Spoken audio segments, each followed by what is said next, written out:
मुलांना देखील हाताला काम मिळालं पाहिजे म्हणून आपण या ठिकाणी कमवा आणि शिकासारखी योजना आली की ज्या योजनेमध्ये आमच्या मुलांना ज्या आस्थापना नोकरी देतील त्या आस्थापनांना 1 वर्षापर्यंत या मुलांचा 10,000 रुपयापर्यंतचा पगार हा सरकार देत आहे। 10 लाख लोकांना आपण नोकऱ्या देतोय, त्यातल्या जवळपास 1.5 लाख लोकांना नोकऱ्या आपण ऑलरेडी दिलेल्या आहेत। मी तुम्हालाही विनंती करेन की या योजनेचा मोठ्या प्रमाणात लाभ आपण घेतला पाहिजे आणि त्यातनं एकदा 1 वर्षापर्यंत एखाद्या आस्थापनेत काम केलं, आपलं काम चांगलं असेल तर त्या ठिकाणीच परमनंट नोकरी देतील।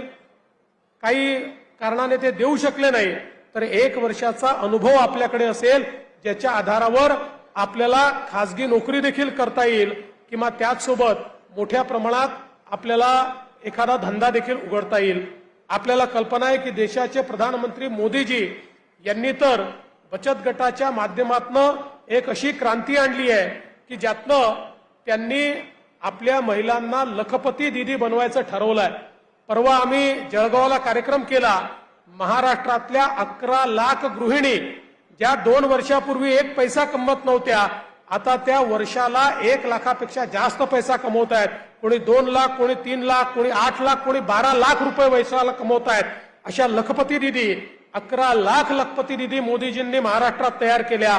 आमचा प्रयत्न आहे की येत्या काळामध्ये 25 लाख आणि त्यानंतर 1 कोटी महाराष्ट्रातल्या महिलांना लखपती दीदी बनवायचं, म्हणजे ज्या स्वतःच्या पायावर उभ्या राहतील, आपलं घर संसार चालवतील। New Superstate Teddy